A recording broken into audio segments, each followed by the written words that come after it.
Hello, beautiful souls. It's Josie here from Lily Leaf 11. So today I'm excited because I have Sarah, one of the leaders of Behold Retreats. Hello. Hi, Sarah. How are you? Hello, I'm amazing. Thank you so much for having me on all the way from New Zealand to Mexico and channeling Costa Rica right now. Thank you Oh so my much for gosh, yes, I want to be there right now. It's getting a little bit cooler in New Zealand, I was telling you. So now your work blends ancient ceremony with modern science, guiding people through safe, grounded plant medicine journeys that build resilience, clarity, and lasting transformation. So this sounds pretty exciting and interesting. Um, so we're kind of like, so if anyone's seeking grounded, honest conversations around psychedelics, purpose, and the real work of transformation, then you guys bring a rare perspective and immense value. Yeah, so I thought this was quite an interesting topic to talk about because, it's like two minds. Do you tell everyone, okay, I always got taught, you know, don't take drugs, kids, we Mhm. always had that in the back of our mind. But then everybody's taking so many pharmaceutical medications these days that it's getting kind of out of control of the what's going on, the mental health, the depression, the so much, and everybody's kind of searching for something to support them on their journey. But I thought it would be really good to talk to you because I feel like it's really important to just take responsibility as well. We need people that really kind of know what they're doing and a part of that vision of bringing in that love and that light and that compassion and that grounding as well, and that that unconditional love. So yeah, so welcome. It's so good to have you here. So how did you get started on this journey? Yeah, I think that question can couple with what you just spoke about with drugs and medicine. And when is what people call a drug an actual medicine is when is what some people call a medicine actually a drug. So my journey started a long, long time ago when I was a teenager. Somebody told me there's this beautiful little fungi that you can eat, and then the world looks like a rainbow. And I said, that sounds amazing. I would love to try that.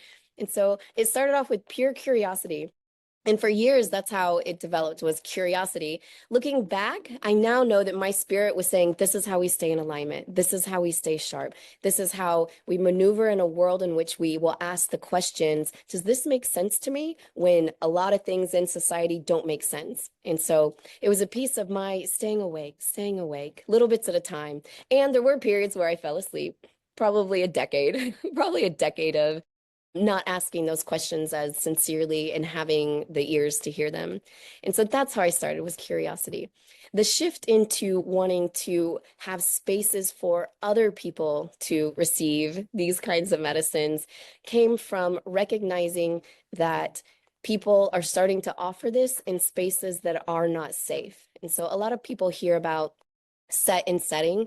And openly, I will say this, people think your set and setting has to be pristine, and that isn't always true. Your set is your mindset. And your setting is the environment in which you're in. And so say somebody has depression and anxiety, that means their mindset is not its healthiest. And so then your setting needs to be pristine. You need to be held in a space in which you can fully surrender to heal those things. Um, and so if your set is pristine, then your setting could be more expansive. So some people feel more comfortable taking ayahuasca, for example, in the jungle. Some people don't feel comfortable doing that.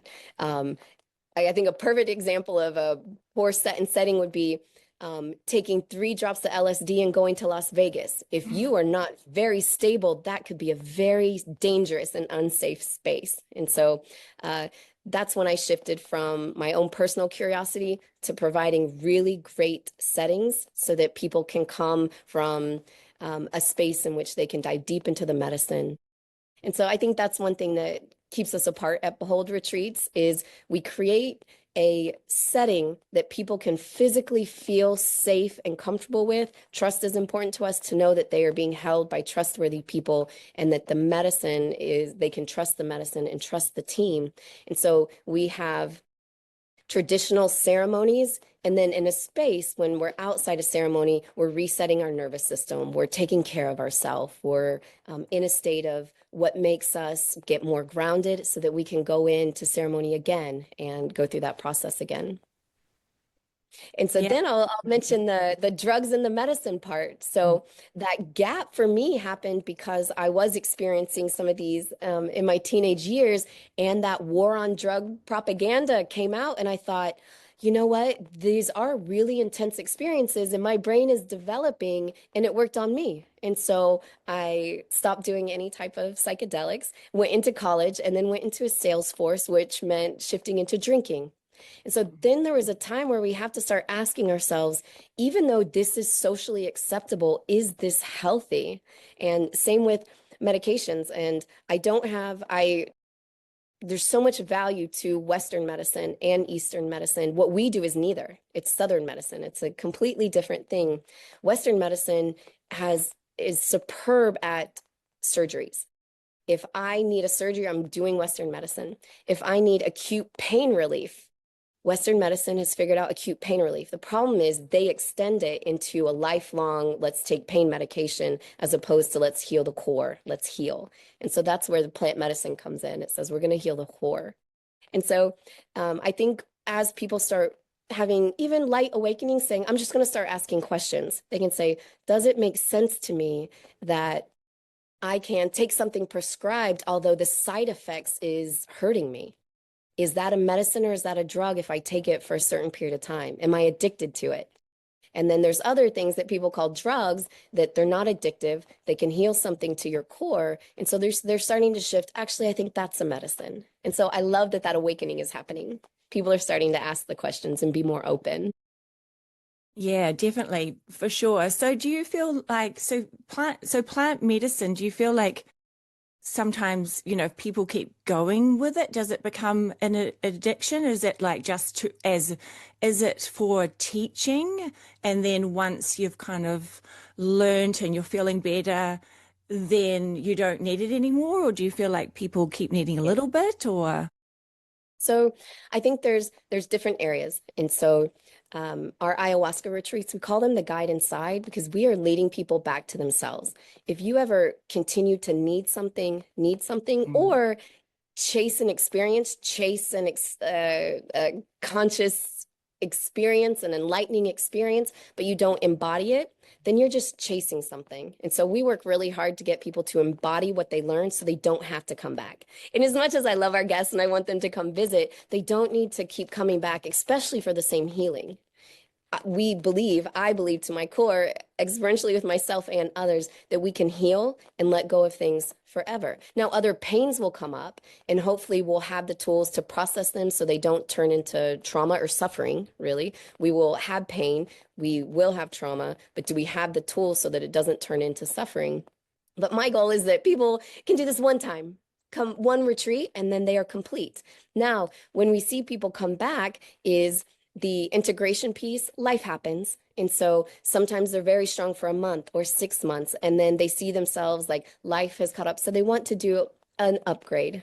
They want to come back and say, you know what, I've loosened up a bit. I want another big shake. And some people come back for expansion. And so some people, it becomes part of their practice. Once a year, once every 2 years, they come back to the medicine to see what is there. And some people, this isn't many, but some of us choose it as our path. And so twice a year, we go and we seek the guidance of this incredible teacher, and that becomes their path. But most people will do one retreat and that's it. Yeah, I feel like everybody's kind of looking for happiness. I don't have any judgment on what anybody does these days. Like even obviously the drinking alcohol and all of that, obviously you don't have judgment on it either, but it's like everybody is their natural state of being is pure unconditional love, pure like bliss and wellness and abundance, and everybody is the most incredible soul, and they're just craving that feeling again, and they're in this illusionary realm where they are just layered and layered and layered and can't feel that beautiful essence of their true self, their higher self, their soul self, their, whatever we want to call it. So everybody's just searching for it. And it's so interesting how these plants are offering this kind of almost like a download of information for us to unlock, because the guides lately have just been showing me all the story layers of how many stories we're telling ourselves. And it's almost like we've been called to peel off those story layers, those fields of energies that are not resonating with us anymore. And we can obviously just add some extra stories on if they're ones that we like, of who we are. But yeah, no, it's such an interesting time, isn't it? Yeah, I think what we can gain from these elevated experiences, and whether it's plant medicine or meditation or breath work and all of these things, is it will show us the possibility. It will show us a truth, maybe in oneness, but then you have to do the work. So I had this realization. I saw the highest version of myself in ceremony. Now I need to walk to become that person. And so if I see that highest version of myself and then I don't start walking, maybe a month later, I think I need that peace again to feel that again. But the goal is to feel it the goal is to feel it from within every day. And that could be a daily practice or a meditation, but it is to do it without medicine. It is to do it from within. Yeah, It's just showing definitely. us Yeah. what it can look like. Yeah, for sure, for sure. So you mentioned grounding, because that's one thing that I've really struggled with, because I just see, I don't need anything anymore. I've done, I've tried so many different things. I've done meditations, and now I see light codes all of the time, kaleidoscope, geometric patterns, shapes. I see the blueprint of reality. I'm always in different realms. I'm on spaceships. Like I'm kind of not even here half the time. And I got told that if I grounded myself, I would actually go higher. And I just wonder what you guys do, especially, afterwards, when everyone's had such a high, and then they kind of leave. What do you guys recommend? What's some of your favorite tips for grounding? Because I'm always looking for something new. Yeah, yeah.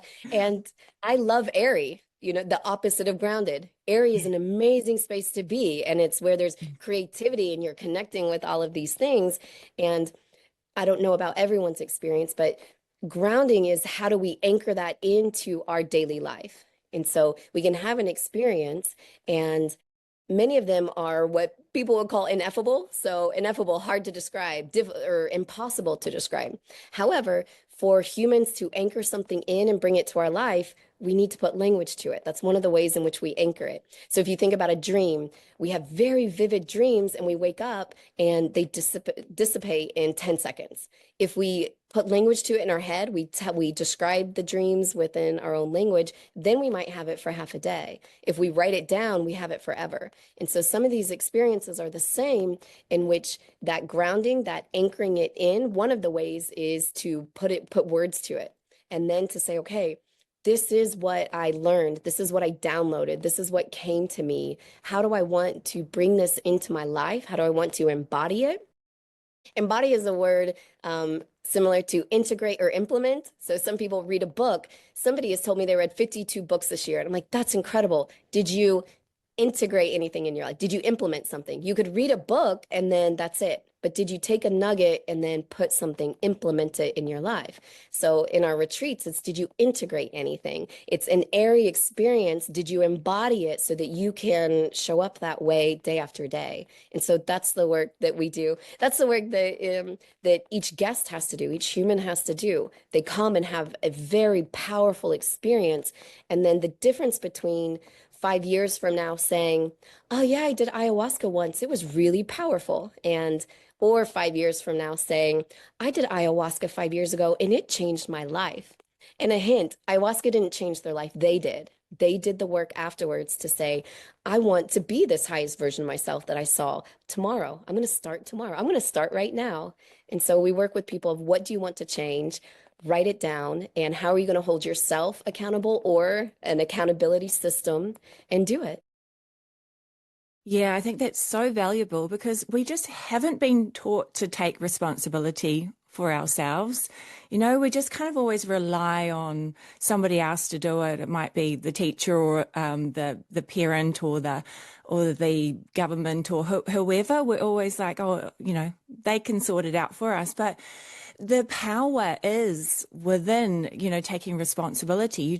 You gain so much clarity and wisdom and that beautiful power, which you know, power is being taught so differently in this reality, but now it's about that beautiful, that unconditional loving power that we have within us. And I feel like the brain and the ego hasn't really been designed to hold that, you know, this much information. There is just so much coming in for us. And it's almost like, you know, the guides always show me, it's like your phone just, you know, the storage runs out. And sometimes when the storage runs out, it's like, you know, things start going a bit, you know, wobbly. It's the phone kind of starts glitching, and I feel like that's what's happening with a lot of people at the moment. Is they're just in such overload. So I feel like if everybody started to do the work and started to peel off these layers of, you know, who they are, you don't have to have this much pressure on you. You don't have to be suffering all the time. There's, you know, we can live in so Absolutely. much more ease and flow. So yeah, I really feel like that is so valuable. I'm getting major ringing in the ears, like downloads of confirmation of, yeah, that responsibility. I think that's amazing. So I Yeah. feel like, yeah, what do you do? Like I've got a friend that didn't even take anything. He just went to a Vipassana retreat and just did that, you Okay. know, the 10-day meditation. And he, like, because he didn't know he wasn't even, I don't know, maybe slightly awakening, but not like, but he just had this full awakening, just, you know, started seeing galactic beings and started seeing all the fun stuff that's out there and all the kind of crazy shadow stuff as well. And he's just started to have kind of a bit of a breakdown a little bit, and the monks actually wouldn't let him go home because he was Wow. he was just So, like, yeah, so yeah. it took him a while to integrate back into society. Like he stopped his job. His wife was like, "Oh my gosh, what has happened?" You Yeah. know, like he let go of his job. He just, you know, total vegan, just didn't you didn't want to drink, didn't want to do anything. But then now I'm sure he doesn't mind me telling everybody, I won't say his name, but then he started coming back into society, went back to the job, started drinking again, got a DUI, and, you know, just so much stuff started happening. So yeah, he didn't afterwards, he just wasn't doing anything and probably not taking that responsibility to integrate what was happening. And he probably didn't feel like there was anyone maybe to help him as well. Like, where do I go? So I suppose it's like that grounding that you were saying. Yeah, what do you guys do? Yeah, yeah, and it's really incredible to hear that through Vipassana. I would say out of my top five most profound experiences, one of them was in meditation in Vipassana in the 10-day retreats. And I also was the same. It was the first step that I took on a path of like expansion, and it's powerful. And so, and we don't know we need help until afterwards most of the time. And so, what we do is when somebody makes a call, that is where we start the process of making sure that they are on a full yes or a full no, that that calling came from within and that they have a purpose for it. And so we go through an interview process, and it's back and forth. They need to make sure that we're a good fit, and we need to make sure that they're a good fit, and to send an invitation to come to a retreat. And a couple things need to happen. One, that they are physically and emotionally fit to come. And that doesn't mean that they don't have depression or anxiety. We definitely help with that. But there's certain things that just as counterindications to ayahuasca, it would not be helpful. I'll give an example. Our minds, most of our minds are been programmed from the time we were a kid, and we could use a bit of opening up. If somebody's mind is already too open, this isn't beneficial. They could actually use more structure. And so we're just making sure that they are healthy to come, and that even involves a medical process. So we have a medical team, we have an evaluation, they speak with our medical team. If there are certain counterindications of medicines that they're on that they need to taper off, so we take great care on the onboarding. So before somebody even comes, we make sure that they are prepped. And then after that part, they do get connected with a guest service rep. And so all of this is part of the experience where they start having the conversations of going through the dieta, prepare your body, prepare your mind. The dieta is what you physically consume, eating and drinking, as well as social media. What are you opening yourself up to? Different vibrations in your life. And we also recommend a 7-week program. So preparation 3 weeks ahead of time, where you are preparing yourself to be opened up like this. And then 1 week of retreat, and then 3 weeks afterwards. And so it's a coaching program. A lot of us, including me, I wouldn't know to sign up for an advance. And then after a week, I would say, I actually would love some support on processing the ceremonies, processing, and then integrating. And also, coaches are great accountability. I think there is two pieces to what you said earlier about taking responsibility. It can be scary and hard, and then shift to really empowering. Taking full responsibility means in the past you have to take responsibility for that. But what's beautiful is you also have the responsibility for the future, and you get to write your life. And so what an incredible, empowering thing to do. I am taking full responsibility for this life. I think a second piece is a lot of people also put everyone else in front of themselves. And so those healthy things that we should do, if we get full, the first thing that we cut out is ourselves. And so if I have a commitment to you and I have a commitment to me tomorrow and I get full, I'm going to show up to my commitment for you, but I'm not going to go exercise. And so I think it's two things, taking that responsibility and then also that piece of putting yourself as a priority. And so we teach that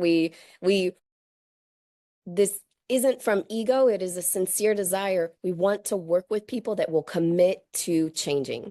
We don't want to work with people that just want to chase a high experience.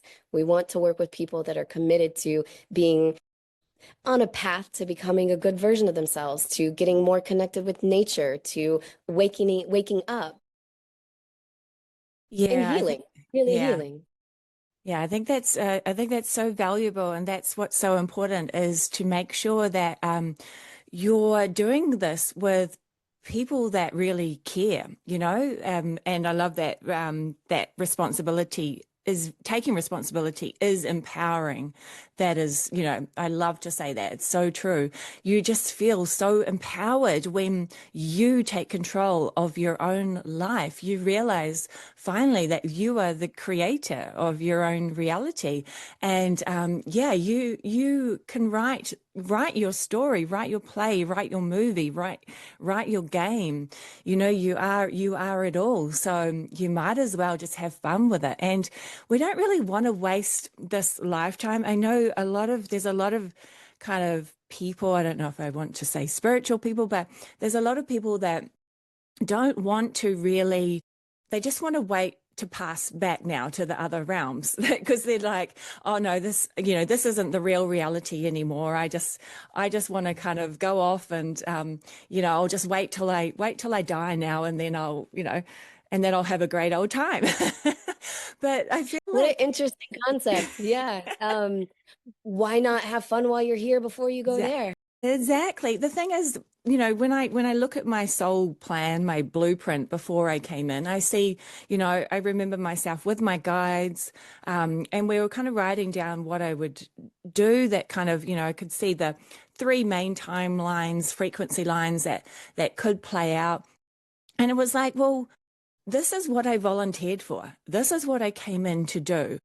For probably about a year, I just wanted to maybe crawl into my bed and hide when I started to actually see what was out there. I was like, oh my God, what have we created? This is nuts. But then the guides keep telling me this is like it's a holographic dreamscape, an expanded, like a advanced PlayStation game for souls. But it doesn't mean that it's not real. The experience is real. And the thing is, when you don't really, it's not like you have to complete the experience. You don't have to complete anything. We're eternal. It doesn't matter. But the thing is, you will want to keep trying. Every lifetime you were like, oh, I didn't quite achieve that, and I wanted to. It's not like you're bad or you're stupid or you're being punished because you didn't learn that lesson. It's just like, oh, damn, I wanted to experience that, and I didn't fully integrate it. And of course, you can integrate it when you pass back to the other realms, but why not just try and have a little bit more fun here on Earth? Yeah. I think, and the fun on earth, and I love what you mentioned, have experiences and that awareness that when they're uncomfortable or hard or painful, the awareness of, I chose this, and so I'm going to go through it. And that awareness of, and I'll give a sweet example, a silly example, but I was married once, and in the middle of my marriage, I thought, I've never had my heart broken. And because I was married, I thought, I might never get to feel what that feels like. And I was a little sad. Fast forward, I did get a divorce, and then I got a heartbreak. And it was painful. My heart hurt, but I remembered this thought. And even though I was going through pain, I had this awareness of, you now know what a heartbreak feels like. How wonderful. I still cried. I still was in my bed, but there was this awareness of we get to feel these Mm. things. And some of them, while we're in it, we forget to like appreciate that there's a beauty in the pain sometimes, and not all pain. I can't justify all pain, but to hold that awareness is a beautiful experience in this life. So one, to have fun, two, to go through it, and lead a life and make those decisions where it will be challenging. Like when I get a challenge, I will tell myself, you chose this. You chose a life that is challenging. So you are challenged. So keep on walking. And then a third one, especially for your friends that you were mentioning, then be of service. If you're looking for the next life, just be of service until this one's complete. Help others. Yeah, definitely. I love that. I think it's so valuable. I mean, yeah, what a crazy reality, honestly, that we are in. Right?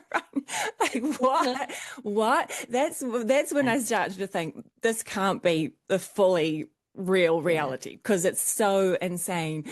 What I keep getting shown lately is it's like, I mean, sometimes it's hard to say timelines when you go beyond time. There is no time, but I kind of call them frequency lines. But there's so many timelines merging together at once. It's like all these options, all these, like, it's all the polarity and everything's combining, and it's just going. And there's Yeah. just Yeah. so much out there.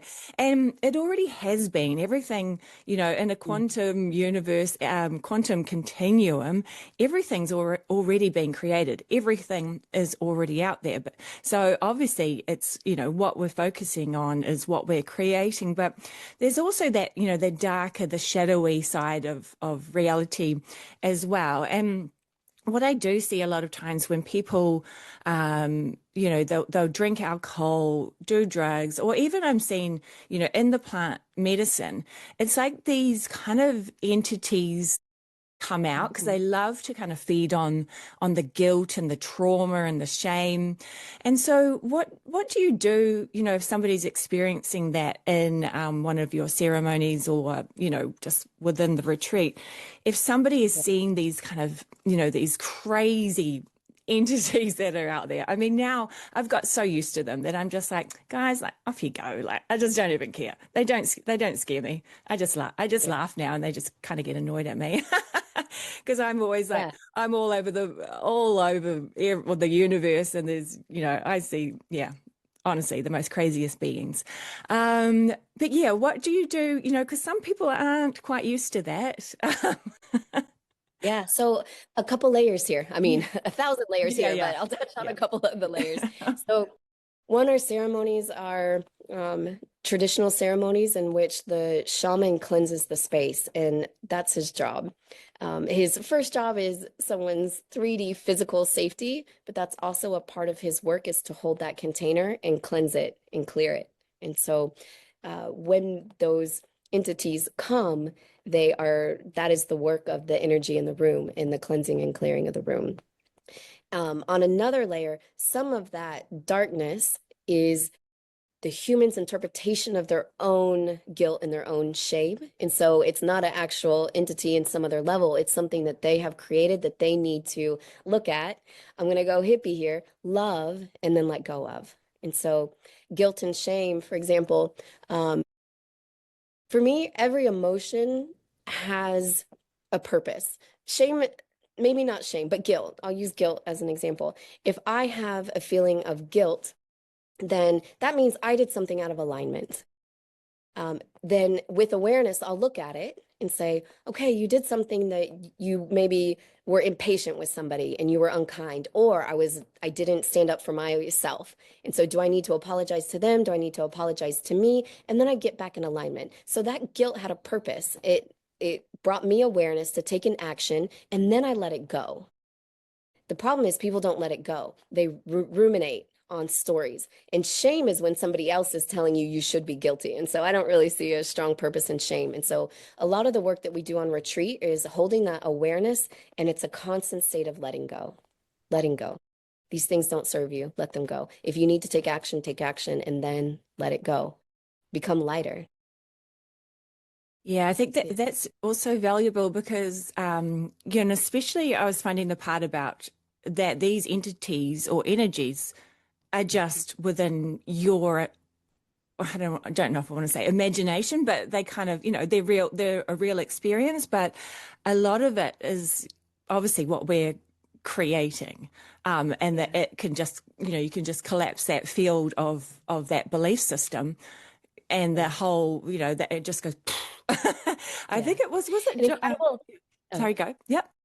an incredible phenomenon, for lack of a better word, a common across a lot of plant medicine ceremonies is um, perspective, different perspective. And so, say, for example, one of these darkness within ourself, if somebody had trauma as a child or a teenager or in life, and that trauma built something within them, whether it's guilt or shame, or even just walls to make sure that they don't get hurt again, some of that will start turning into darkness and illness that will show up as illness.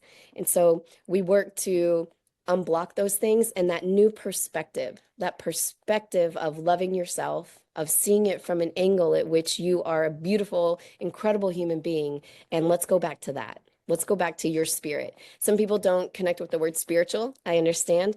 At a minimum, think of your own spirit that is saying, I'm incredible, I'm beautiful, and I'm like shouting at you. Can you listen to me? And in these experiences of plant medicine, breath work, meditation, we get connected with that spirit. We can hear that spirit that's saying, I want to be healthy. Here's what I need you to do for me. Yeah, for sure. I think I was just because I was thinking of I think it was Dr. Eben Alexandra. He was in a coma for a while, and then he went into like this hellish kind of area, and then all of a sudden the hell just collapsed, and he went into these most beautiful, amazing realms with these giant butterflies that I've seen before, giant butterflies and flying on the back of a giant butterfly. But I think a lot of it is the programming that's within us as well. A lot of, like I don't like to say anything bad about all religion and things like that because I know it helps people. But I think if people think that they've sinned or they still, have that guilt and they think they're going to go to hell, they could have just done one silly little thing, like one little mistake, and they feel so terrible about it. So much judgment within everybody. And then they think they're going to hell. So they start to, create these realities within their own reality fields. And I can see all these matrix fields start to get created. And it's just like this little thought form, this bubble, like a dreamscape that we just Yeah, create. And so I think this is amazing because you're going deeper and collapsing all of those layers. absolutely. It's that heaven on earth and heaven and hell. They're talking about our mind. It's our Yeah, mind. it is. Two people can go through the same experience, and depending on their perspective and how they are they a positive thinker or a negative thinker? Do they see it as growth or do they see that as failure? They're creating a heaven or a hell. And we do this to ourselves. And so that's a piece of what we're working on is to say, I'm going to be conscious of how I think, and I am going to start making the steps to think how I want to. So many people are controlling the outside. I work with people that will say, I've done this and this and this and this and this. And I was like, when have you worked on your mind? When do you spend the time on your mind? People are looking for external sources to fix them. And even plant medicine, they're looking to plant medicine to fix them. Plant medicine can show them. I've had the personal experience of it saying, hey, did you know this about yourself? And I didn't. And that wouldn't have come up for me in my normal conscious state of mind. I was in an expanded conscious state of mind, and it said, did you know this about yourself? I did not. And it goes, and here's why. And I was like, okay. It was like, would you like to keep showing up like this? No, I don't. Okay, start tomorrow. And that was it. That was 5 minutes in an ayahuasca ceremony. I got this realization that changed my path. And so it's that consciousness of why do I do the things that I do? And do I want to keep doing it like this? And taking, like you said, taking that responsibility to say, I can change. I'll give another example that's not plant medicine wise, but we can think how we want to think. We have retreats in Portugal. And before the retreat started, I went and listened to fado music. It's this just emotional music, and they're singing and they're elaborate and it's poetry. And I started thinking, I would like to think more poetically. And so the next day when I went to the ocean, I made up, more adjectives and adverbs about the ocean. And I did this for a week, and then it started becoming natural. We can think the way we want to think. We can be more poetic. We can be more loving. We can be more positive. And being critical, we can do that skeptical with a negative tone, but we can also be skeptical with a positive tone. Being a positive thinker doesn't mean we're not realistic. We're asking the questions, I just also just with a more friendly and loving attitude about it.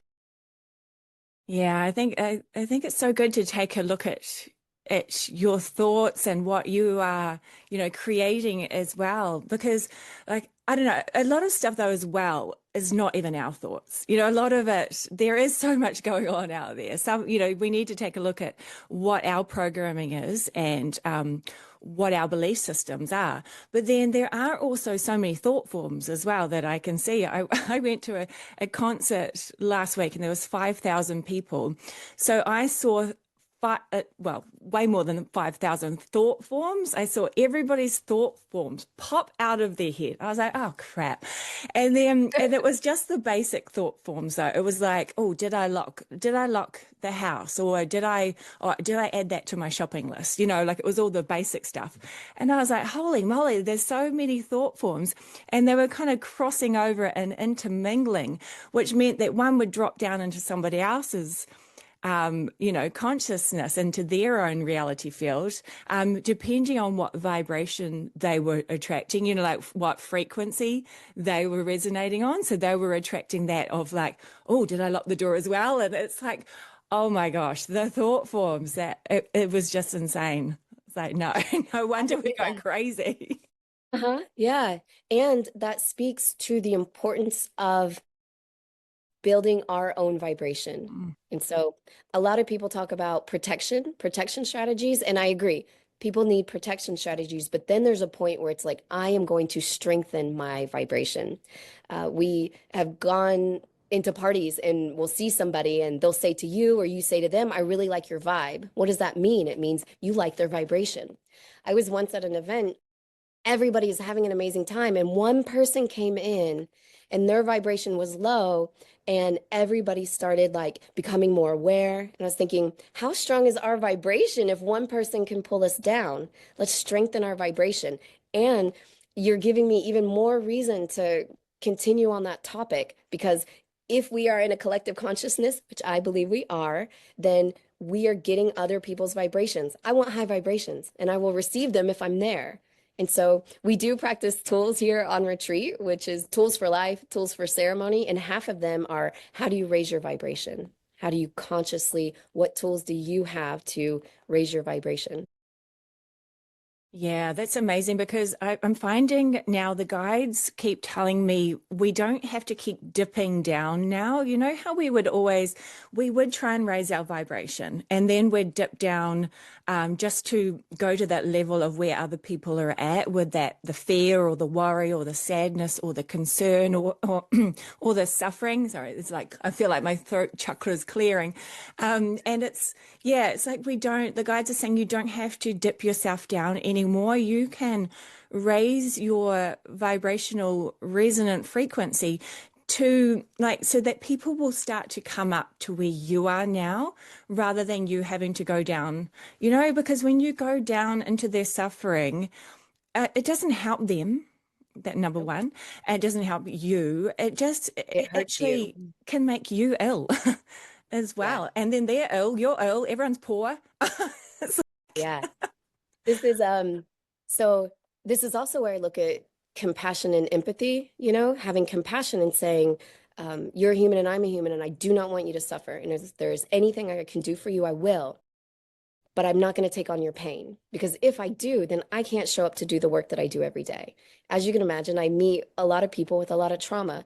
And if I dip down, that means every once in a while I'm going to have to retreat and then build myself up.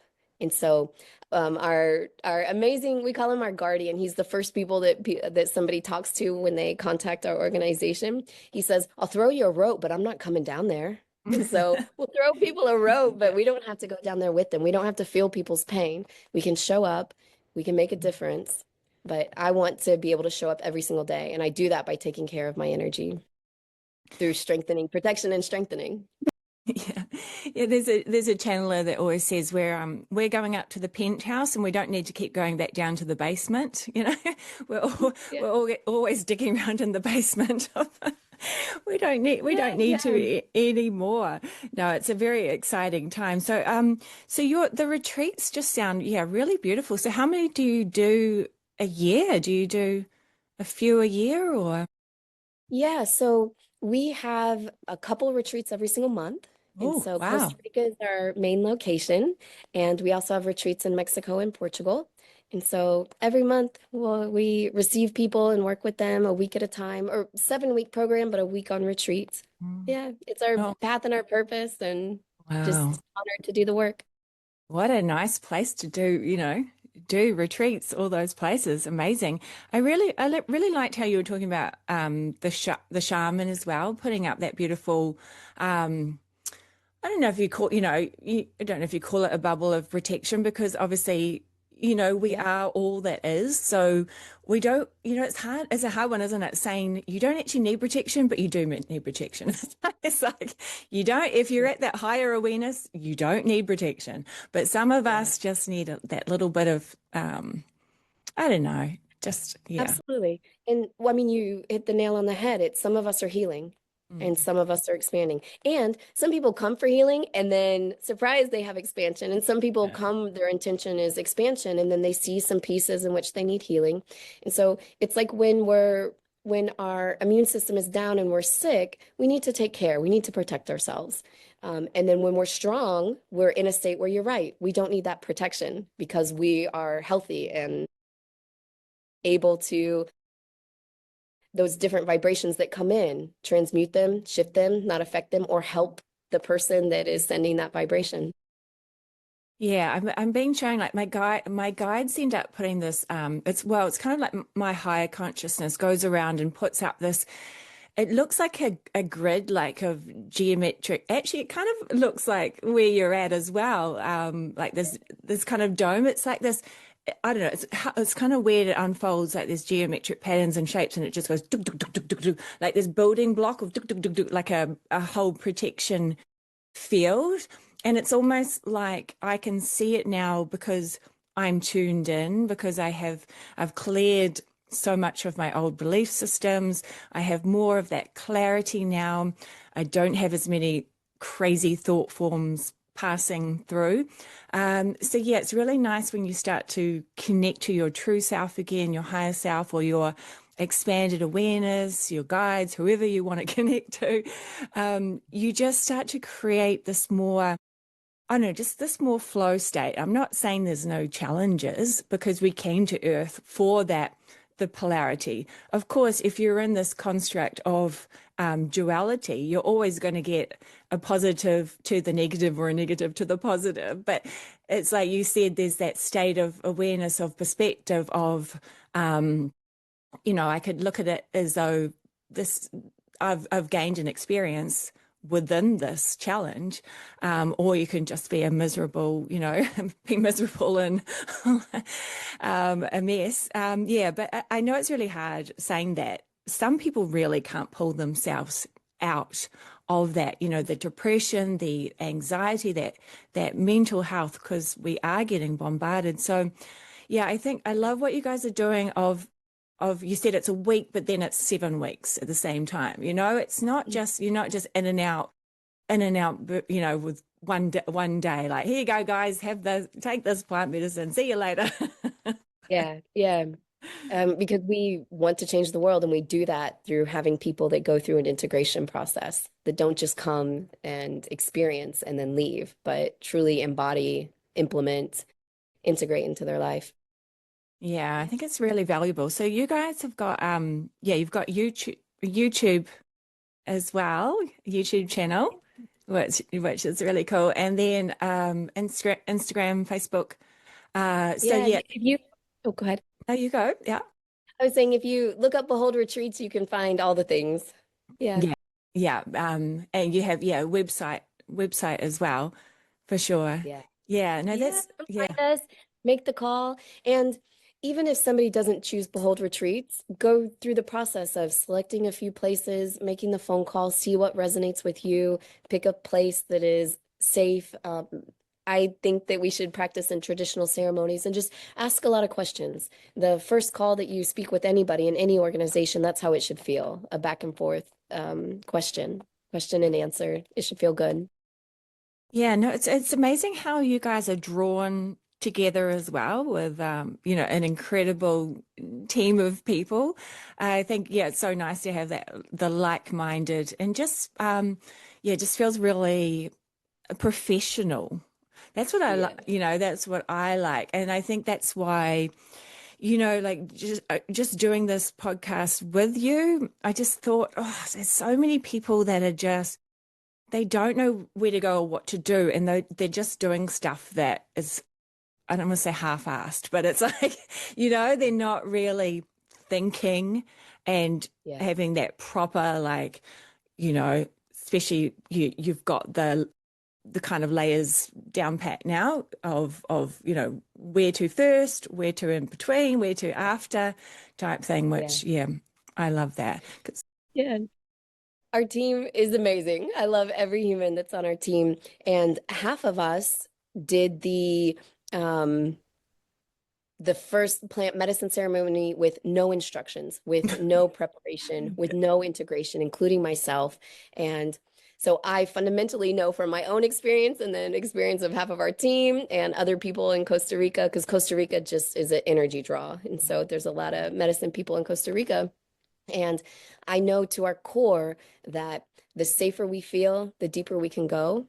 And so, and also with experience, you can feel safer with broader expansions. And so, if it's somebody's first time with plant medicine, they might want something that feels familiar during the day. So at night, when they go do something very unfamiliar, they can surrender to the experience. And when you surrender to it, that's when the work is getting done. And so that's what we know, and that's what we offer to people. I had a dear friend, she goes between Brazil and Portugal all the time. And she had this beautiful dream of inviting a bunch of politicians into her village for ceremony. And as she's telling me, I already know the answer.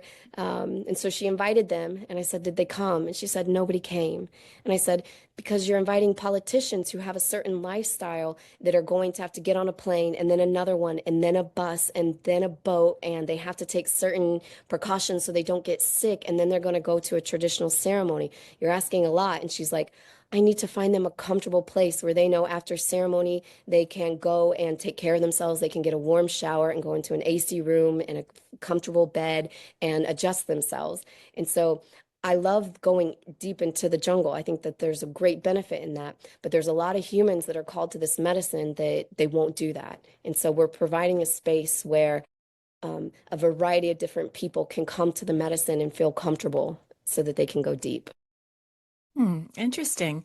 Yeah, I think I like how grounded it sounds like you guys are as well, because I think that was one thing that concerned me was that everybody's going to be so high now. They're going to be everyone's going to be all in the higher realms, and then, not be able to create on earth because, some people say you can't manifest what you want if you're not actually grounded into this reality. Because I think that was half of my problem was I was always so high in other realms because we said we don't like to label too much, but the star seeds and light workers especially don't want to be here because they're so highly sensitive that they can feel the suffering and they don't want to be part of the suffering or that negativity or like, no, this place is crazy. I don't want to be here. So they spend a lot of time in higher realms or in the top kind of chakra systems, and they're not grounding to the Gaia, to Mother Earth, and fully connected, because if you are connected, you go so much higher. So I love talking to you because it really made me realize that no, you can go high and you can be grounded at the same time. You can be connected to Gaia, and then this reality, and then you can just go really high and bring it all in. And I think what you were saying is you're integrating it, so then you can live your life like a normal human being, but the more maybe a human being with superpowers. Yes. Yeah, A human being with superpowers yeah, and awareness. yeah. And instead of being in a state of anything that happens in your life, you're in it and you're spun, you are watching what's happening in your life. You're the observer of your life. And then you can show up with more love and compassion. I love that you started our conversation talking about unconditional love.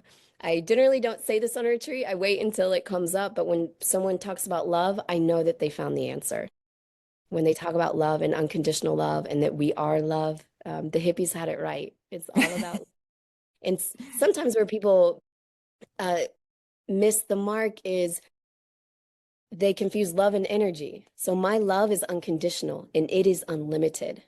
I have an unlimited amount of love, but my energy has conditions. And so just because I love somebody doesn't mean that I will give them any energy. I love them because they're human and all humans deserve love. And if they had love, maybe some of those parts that cause pain to other people wouldn't be there. But we do have to have boundaries on our energy. Yeah, that's funny. I pulled the love card and love card actually out. And it's just saying that, you don't need to look for love on the outside, like it's all within you. Your DNA, your cells, everything is made from unconditional love. So, it's beautiful. And when you can just get back to that, it's like, oh, feels so good. Love each Feels so other. good. Yeah, Yeah. just love. Yeah, I love that. The hippies did get it right. Love, Mhm. love is, love is what the universe is made of. So yeah, yeah, beautiful. We're just playing a game of polarity, so it's okay. We got this. We can do this. Yeah.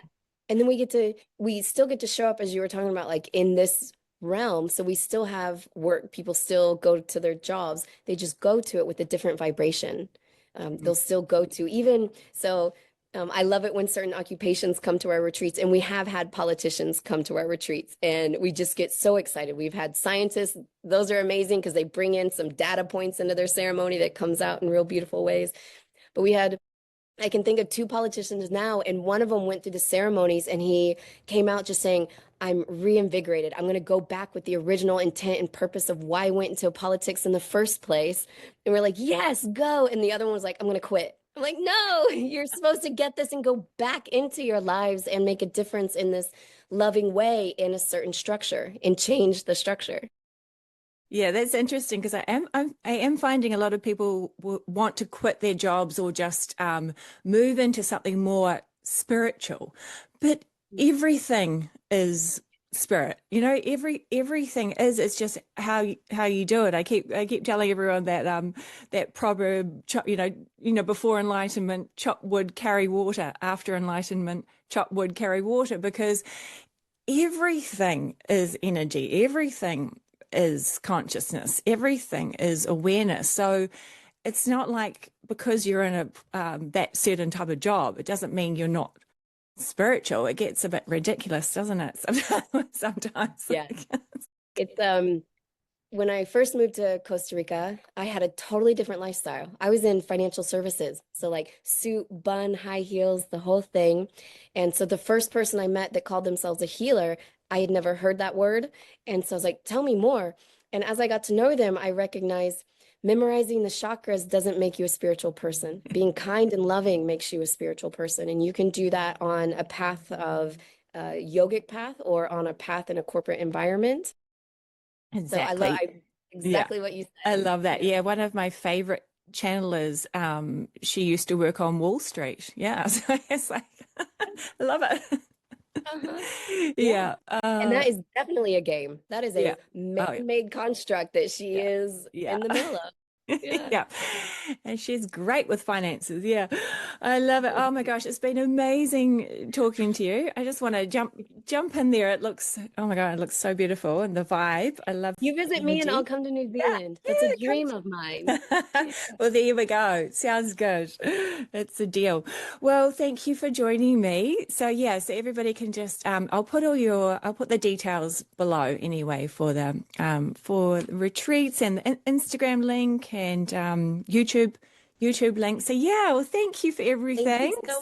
So yeah, it's been an absolute Yeah, this pleasure. was so much fun. I I want to know loved it. everything about you. Let's I talk for love 5 hours.